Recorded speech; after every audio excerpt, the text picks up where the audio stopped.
Benvenuti a Roma. Oggi siamo nella boutique Tudor di Haussmann & Co.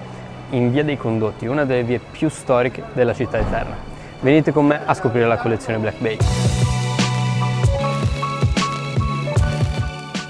Oggi siamo qui per farvi scoprire la collezione Black Bay e i 5 materiali in cui viene prodotta. Abbiamo quindi l'acciaio, l'argento, l'oro giallo 18 carati, la bellissima edizione boutique in bronzo con bracciale in bronzo e infine la versione ceramica, che è un modello da 41, quindi non parte della collezione Black Bay 58. E questi orologi sono diventati iconici, nel caso di Tudor, per le lancette, le cosiddette snowflake.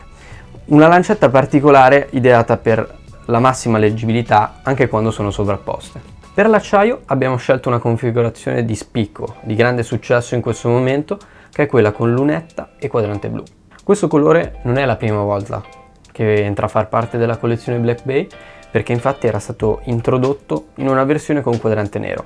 Questa però è la prima con quadrante blu e di una tonalità differente. Ciò che amo di Tudor è la possibilità di poter passare da un bracciale, questa versione è spesso vista con un bracciale, a un cinturino, che può essere in tessuto o in pelle.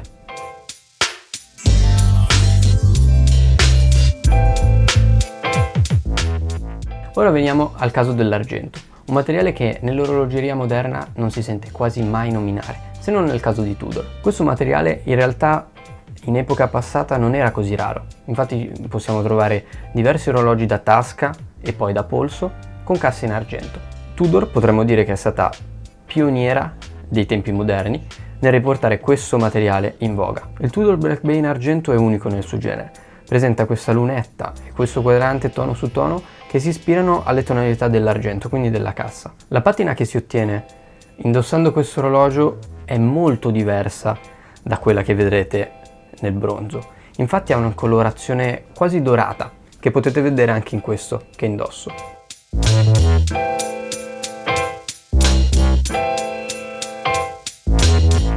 Il bronzo è un altro materiale che il marchio ha spinto fortemente negli ultimi anni e che ha reso celebre nell'orologeria. Quella che ho di fronte a me è l'ultimissima versione boutique, che solamente il negozio monomarca Tudor di Haussmann & Co. possiede. Questo materiale è stato introdotto per la prima volta nei modelli Black Bay da 43 mm, per poi essere introdotto nella collezione 58 con cassa da 39. Per celebrare questo ingresso, Tudor ha sviluppato un bracciale inedito interamente in bronzo che ha un aspetto davvero pazzesco. La tonalità del bronzo rispetto all'oro giallo, all'oro rosa è molto più pacata e basta indossarlo un paio di volte per ottenere quell'effetto, quindi quella patina di cui vi parlavo con l'argento, che però in questo caso è un po' più scura.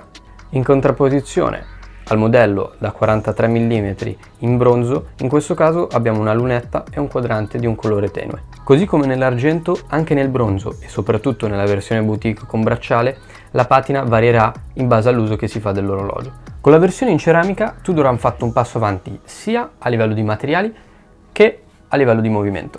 Quello che abbiamo qui con noi però non è parte della collezione Black Bay 58, ma è la versione da 41 mm della collezione Black Bay.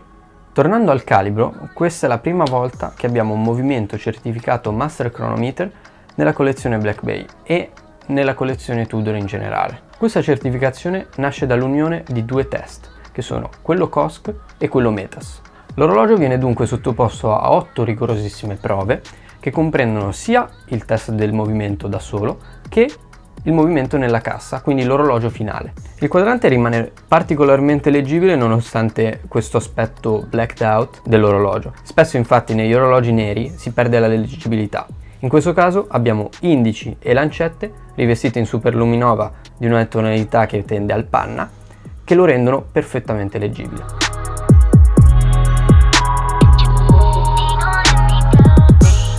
Come ultimo orologio abbiamo ottenuto una vera chicca, che è il Tudor Black Bay 58 in oro giallo 18 carati. Tudor pone particolare enfasi su questo 18 carati perché non va assolutamente confuso con gli altri materiali come il bronzo, ma in realtà lo si distingue a vista d'occhio, basta guardare la lunetta e il quadrante verde. Il marchio non aveva mai utilizzato questo metallo nella linea Black Bay, il che secondo me è davvero entusiasmante.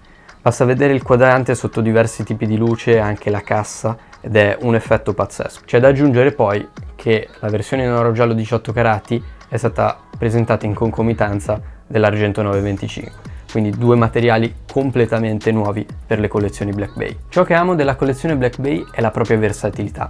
Infatti possiamo scegliere da un cinturino in tessuto a uno in pelle o a un bracciale in metallo, con nella versione in bronzo oppure nella versione in acciaio.